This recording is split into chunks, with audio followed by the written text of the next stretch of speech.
Os sóis são inumeráveis na extensão infinita da criação. Se o nosso Sol é uma estrela de quinta grandeza, e as classificadas na quarta, terceira, segunda e primeira, sem estar ao par da quantidade dos sóis, mas, para dar uma ideia, são do nosso conhecimento bilhões deles, alguns iguais ao nosso e outros em melhores condições, onde se concentram energia, dando e alimentando vida em todas as direções do cosmo. Ninguém é privado das bênçãos de Deus. Todos nós recebemos o que necessitamos para viver. É de raciocínio comum que não podemos dizer que onde não há calor não existe vida, que onde falta luz visível, escapa a inteligência. Os recursos da divindade são inumeráveis. Os espíritos tomam corpos diferentes nos diferentes mundos em que habitam. Há almas que pouco dependem do exterior. Elas vivem na própria luz que as circunda. O ambiente que conheces na Terra ainda se apresenta muito grosseiro diante de mundos venturosos, onde espíritos de alta hierarquia estão estagiando, bem como existem planetas inferiores em comparação com o teu, em que os seres, se podemos dizer, humanos, estão desabrochando os primeiros traços da razão, e a sua inferioridade na escala de ascensão requer um mundo de constituição pesada, de ar, alimentos, água e tudo mais, nas mesmas condições. Deus fez de tudo com abundância, dependendo das inteligências procurarem ser obedientes às suas leis. Cada globo se apresenta na escala dos planetas com diferenças inumeráveis, no tempo e no espaço, por motivos diversos, e essas diferenças é que tornam o universo em harmonia e beleza indescritíveis. É o cinetismo divino que faz gerar e despertar os valores da vida. É certo que existem muitos segredos a desvendar, e sempre vão existir, pois eles nos dão esperança e nos fazem trabalhar, buscando a própria vida na sua plenitude. A vida não depende da luz do modo que pensas, a luz é que depende da vida que a sustenta e dá expressão no universo. Nunca podemos dizer que somente existe vida onde houver condições iguais às da Terra. Nunca poderemos dizer que todas as formas físicas dependem de carbono, ar, água e outros elementos indispensáveis ao corpo na Terra.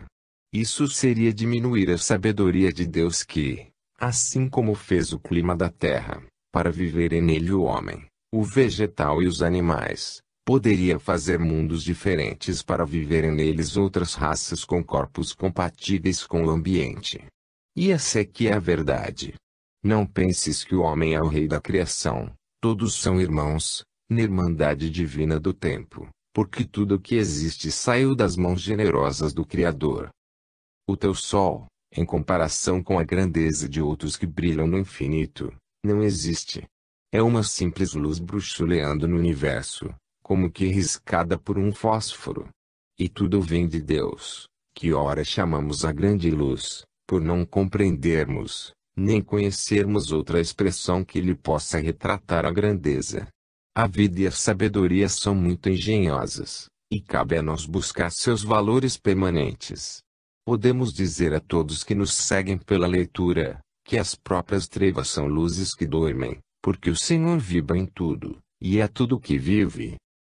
Capítulo 8, Livro dos Espíritos, Questão 59, O Dia da Criação. O dia certo da criação da Terra e o momento em que surgiu o homem na face da mesma escapa a qualquer inventiva que deseje oferecer os dados exatos, para a curiosidade humana. Alguns escritores modernos atiram críticas desrespeitosas ao velho livro iniciado pelo legislador hebreu, por este dizer que a Terra foi feita em 6 dias apenas. Esquecem-se esses defensores da verdade que a própria verdade, em se visitando a humanidade, veste a capa da relatividade, para não ser um veículo de perturbação. Muitos segredos existentes na Bíblia estão em forma de parábolas ou envolvidos na letra, para oferecer conforto às variadas classes de criaturas. Encontramos esse processo de comunicação no próprio Novo Testamento de Nosso Senhor Jesus Cristo. Ele usou as parábolas para falar à multidão. Esse modo de falar por vezes atravessa séculos e mais séculos, conduzindo a mensagem para quem tem olhos de ver e ouvidos de ouvir, como ele mesmo se refere aos ansiosos pela verdade. A própria ciência moderna nos dá uma visão da paciente mutação das coisas. Vejamos a transformação do carvão em diamante, feita pela natureza em milhões de anos. Nada feito com violência. Observemos a petrificação de animais encontrados nas rochas, e a própria pedra que já foi água em passado de difícil demarcação. Se o crítico de hoje se colocasse no lugar de Moisés, o que iria escrever sobre a criação? Talvez os mais endurecidos dissessem que não escreveriam nada, para não dizer da forma que foi dito. Por isso é que nenhum desses foi Moisés, porque era preciso iniciar, do modo que o mundo espiritual achasse mais conveniente. O legislador foi um instrumento dos espíritos superiores. Deu início a uma obra grandiosa que persiste até nos dias em que vivemos, admirada e seguida, respeitada e comentada, vivida e interpretada à luz de todas as épocas. O fanatismo em torno da Bíblia é obra dos homens que ainda não alcançaram o bom senso, pois ele existe em todas as religiões, se não na própria ciência ou filosofia. Compete a cada um de nós um estudo sério sobre a matéria e uma meditação respeitosa sobre os assuntos ventilados no livro sagrado, chegando à conclusão de que o bem feito por ele em todo o mundo ultrapassa as nossas esperanças em outras fontes. O próprio Jesus a chamou de lei, dizendo: "Não vim destruir a lei, mas dar-lhe cumprimento." E o Novo Testamento sentiu-se seguro ligado ao Velho, como criança obediente ao Pai, para depois ajudá-lo no seu roteiro de novas eras. O Mestre tinha grande zelo no cumprimento das Escrituras, pois foi ele mesmo, do mundo espiritual, quem enviou Moisés e os profetas, no anúncio de todas as verdades, do modo que elas foram pregadas, para depois consolidá-las com a sua própria presença, que o mundo recebeu como um prêmio dos céus, para nunca mais se esquecer dessas bênçãos de Deus aos filhos da terra. Não te preocupes em demasia com o dia da criação, na exatidão do termo, nem com o momento em que foi criado o homem, e sim, com a urgência do despertar interior das criaturas, dos valores imortais do espírito, onde mora Deus no trono da consciência. Adão é, pois, um símbolo da criatura. Podemos tê-lo como um tronco de raça, como houve muitos. Quem desejar descobrir qual foi o primeiro homem, que faça isso primeiro. Descubra qual foi a primeira flor de uma gigante mangueira florida, que a razão dará a resposta exata do que queremos dizer. Que Jesus nos abençoe. Capítulo 9, Livro dos Espíritos, questão 60. As divisões dos seres. As divisões dos seres são inumeráveis, no reino da Terra. Contudo, eles se encontram existindo com a mesma força espiritual de Deus. As divisões dos reinos são escalas, onde cabe a cada um existir e viver do modo que a sua constituição comportar, pelo despertar de valores existentes na gradatividade das eras. Os seres a que chamamos inorgânicos estão se preparando, no seio do tempo, para alcançarem organismos compatíveis com as suas necessidades de viver melhor.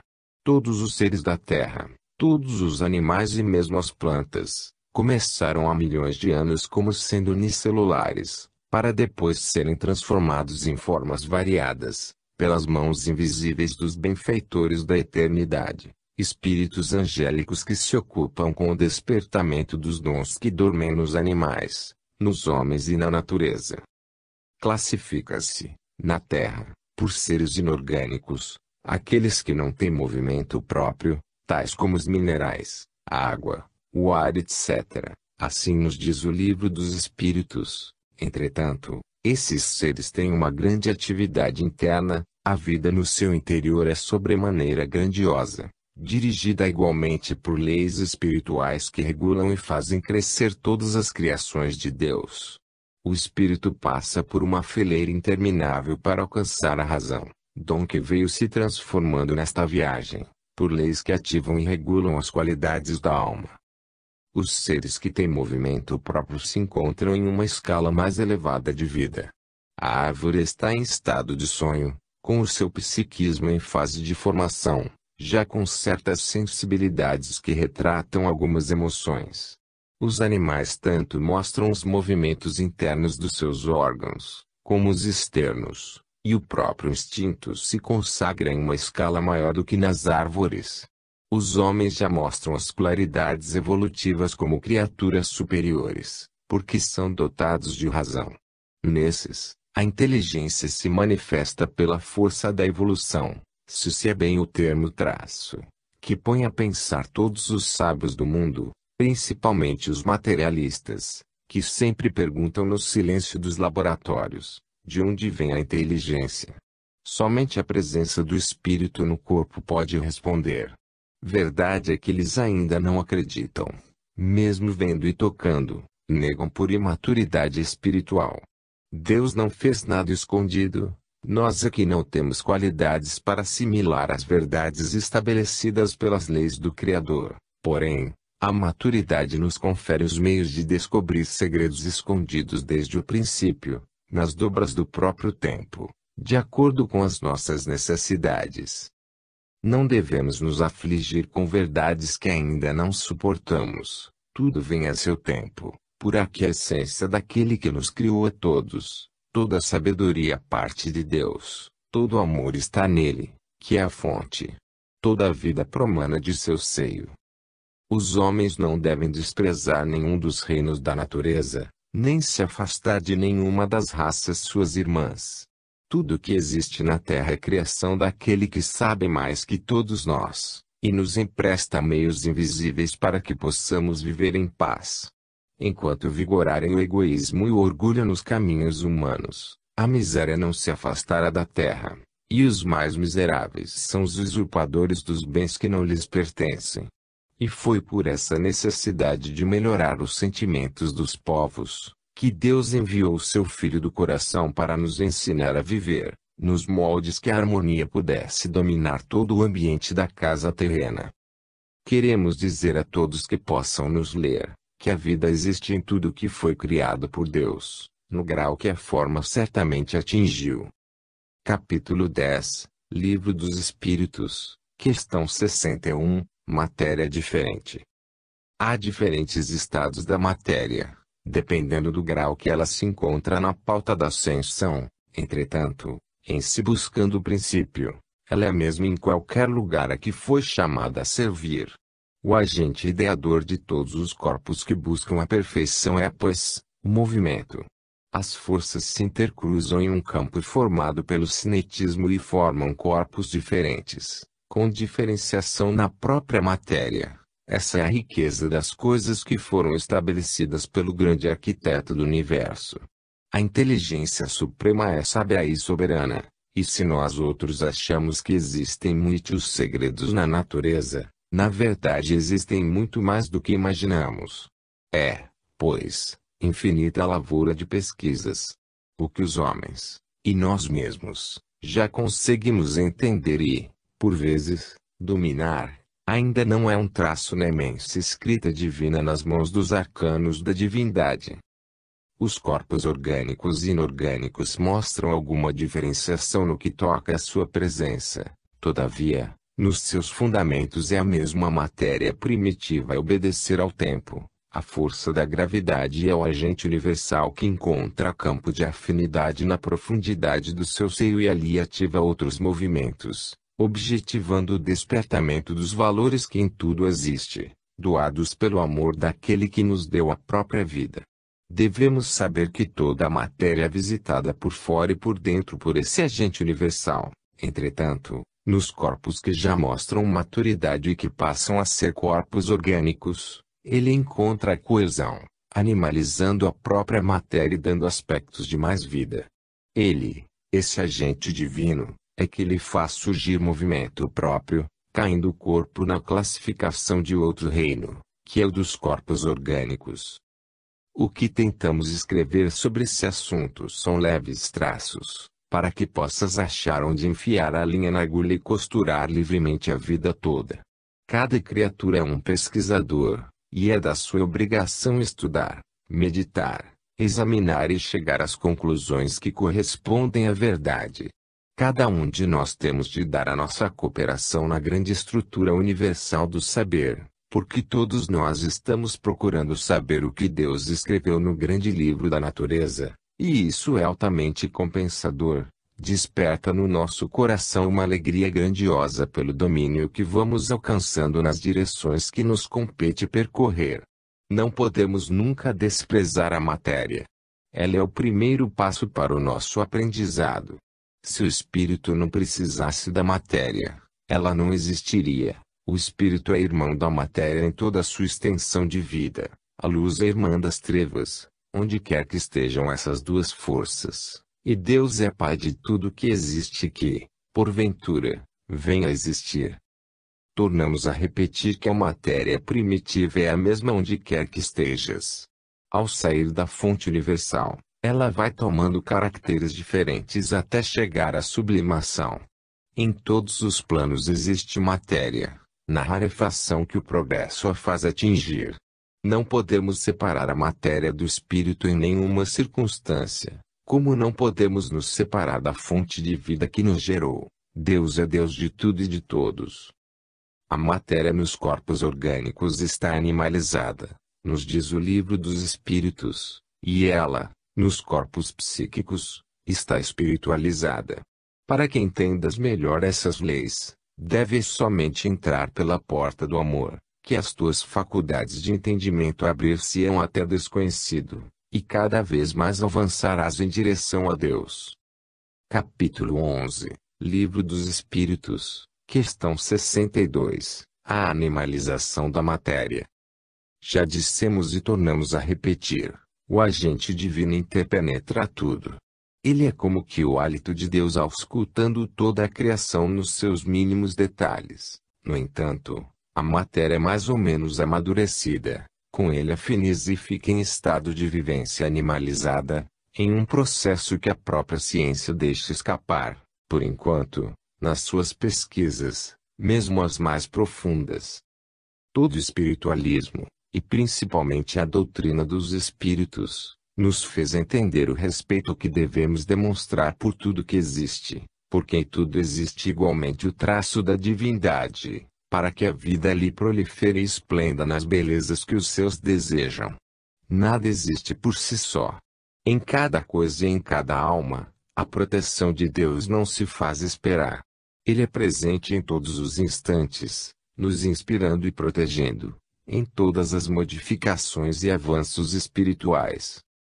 Allan Kardec, na sua razão profunda sobre quaisquer temas a analisar, sentiu a profundidade das respostas dos espíritos superiores, diante das suas perguntas inteligentes, e viu um novo mundo a se abrir para a religião, a ciência e, certamente, para a filosofia, procurando por todos os meios possíveis ajudar a erguer esse grande edifício doutrinário, capaz de esclarecer o mundo todo, por vias já usadas antes, mas não disciplinadas. Nós vivemos, esta é a verdade, ligados a vários mundos e em plena comunicação com eles, e eles conosco, mesmo inconscientemente. Quando passamos a ter conhecimento disto, as comunicações melhoram, e as trocas de experiências se fertilizam em um processo de simbiose consciente, no qual o amor e a verdade se manifestam com maior solicitude. Existem véus para serem soerguidos em todos os campos do saber, esperando de nós a disposição de alunos corajosos e trabalhadores, para saber e compreender os deveres diante das realizações e dos nossos compromissos. O espírito desejoso de conhecer a si mesmo e o ambiente onde vive é aquele que está disposto a dar o primeiro passo na eternidade dos esclarecimentos espirituais, e não perde tempo, no tempo que passa a nosso favor. A matéria é a presença divina à nossa frente. Pode-se dizer que é o seio da geração que transforma constantemente os seus próprios valores, em claridades benfeitoras. Tudo na vida é fecundado. O sexo vai desde a forma unicelular até os anjos, em uma ascensão de esplendor, dando e fazendo ambiente para que a vida se expresse nas bênçãos de Deus. O princípio vital fecunda a matéria, que vira mãe por se consubstanciar em movimento, expressando a vida com maior fulgor e mostrando tonalidades de belezas em todos os seus gestos e que, consequentemente, busca outras formas mais elevadas. O estudo das transformações já é fascinante, e se torna muito mais, quando nos conscientizamos destes valores em nós mesmos. O ser espiritual, encarnado ou desencarnado, quando começa a autoeducação, no silêncio de cada dia, sem reclamar, sem discutir, ou sem exigir, mesmo em detrimento de sua própria paz transitória, com espaço de tempo acenderá uma luz no seu próprio céu interior, em conexão com a luz que sustenta e gera vidas, que lhe bafejará todo o ser, garantindo-lhe uma paz imperturbável no coração e no reino da consciência, mostrando-lhe que valeu a pena sofrer, lutar e confiar no trabalho empreendido por dentro, porque todo o exterior passou a lhe obedecer, para a conquista da felicidade que todos almejamos. Abençoemos a matéria, pois ela é nosso veículo de trabalho e de esperança. Capítulo 12, Livro dos Espíritos, Questão 63, O Agente Divino. Deus, o sustentáculo da vida em todos os quadrantes do infinito, deixa escapar de si um agente divino, cujo fulgor não podemos descrever, pois, os nossos sentidos são frágeis para registrá-lo na sua totalidade absoluta. Podemos passar a chamar esse fluido puríssimo de força cósmica que, desde que nasce das mãos do divino doador, dá início às suas intermináveis modificações, visitando, aqui e ali, todos os departamentos da casa do Senhor. A força vital muito falada em O Livro dos Espíritos é a filha da matéria universal, já também modificada. Esse agente magnético, ao tocar a matéria em estado de inércia, empresta-lhe movimento e esta lhe dá ao seio, em um estado de fecundação valorosa, correspondendo, assim à própria vida. Quando a matéria assimila a vitalidade, ela modifica a sua interesstrutura, e abre-se como uma flor na sensibilidade peculiar ao princípio da vida que ali fecundou, pelo beijo da luz de Deus. A matéria, para receber o Espírito, Filho de Deus, na expressão do Evangelho, é necessária a sensibilização pelo fluido vital, intermediário entre um e outro, ponte pela qual os dois se conhecem na intimidade. Se Deus opera constantemente na sua posição de soberano do universo, tudo se move, para que a vida se expresse na fulguração da luz imortal. A matéria bruta é o primeiro estágio, o tempo a coloca em estado receptivo, e a força vital dá-lhe-á movimento.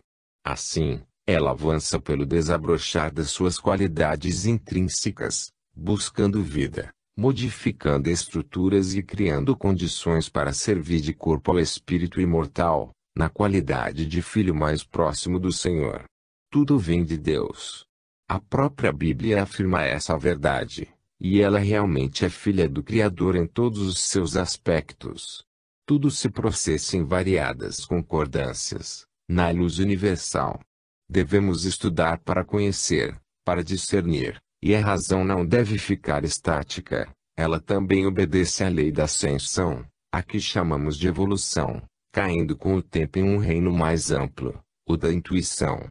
Esta avança com o tempo e nas bênçãos do espaço, buscando pela maturidade o estado de conscientização, que é o fenômeno da consciência, antes dividida em vários estágios, em um só volume unificado, reunindo todas as experiências absorvidas em inúmeras reencarnações, mostrando todas as qualidades como em um livro, a quem quer que seja. É a luz em cima do alqueire a que se referem os ensinamentos do Senhor Jesus. Temos muito que aprender, todos nós, na qualidade de alunos do grande mestre, e é isso que devemos buscar todos os dias, meses e anos, porém, aprender sempre com amor, na causa e pela causa de Deus. Estamos em um começo difícil na estrutura em que nos apoiamos. Estamos passando pelas dificuldades que criamos em um passado distante, mas, se soubermos desempenhar esses deveres, alcançaremos a vitória e uma explosão de luz vai acontecer no nosso mundo íntimo, abrindo portas para a nossa libertação espiritual. Convém a nós outros aproveitarmos o tempo que passa, pisarmos firme no batente da porta que se nos abre para a luz, e, se a lei em todo o universo é de modificações, compete a nós todos entrar e respeitar essa lei, modificando o nosso mundo íntimo, nas regras estabelecidas por Jesus, ao alcance de Deus. Capítulo 13, Livro dos Espíritos, questão 64. A terceira força. Entre a matéria e o espírito existe uma terceira força que recebe variados nomes, inclusive este, energia vital. A força vital percorre todo o corpo, afinizando-se com ele em todas as suas nuances e sensibilizando-o, para que o espírito possa nele morar temporariamente e dominá-lo em todos os seus impulsos. E graças a essa incorporação do espírito na matéria, onde a maturidade se dá na alma e por força evolutiva da mesma, vão se criando novos corpos, de acordo com as necessidades que o espírito manifesta, atingindo a sua plenitude. Entretanto, a matéria primitiva continua a ser a mesma em todos os estágios de vida manifestada. As diferenças são processos criados pela natureza, de conformidade com o anseio do ser na sua ascensão para Deus. A força vital é um agente divino, na divina extensão do universo, filha do fluido cósmico, que nasce nas mudanças de vibrações ideada pelo grande soberano. Entretanto, é bom que fique bem claro que, por trás de todas as mudanças de comportamento da energia divina operam as mãos dos engenheiros siderais, espíritos altamente evoluídos, encarregados na cocriação do Senhor de todos os mundos.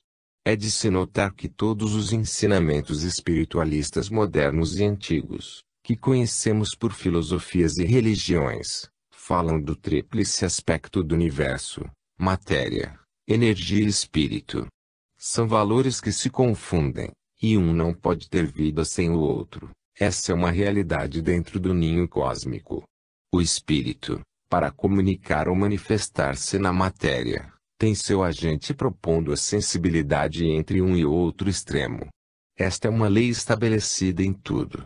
Mesmo no mundo haverá de existir os intermediários, para que se processe o equilíbrio e a harmonia.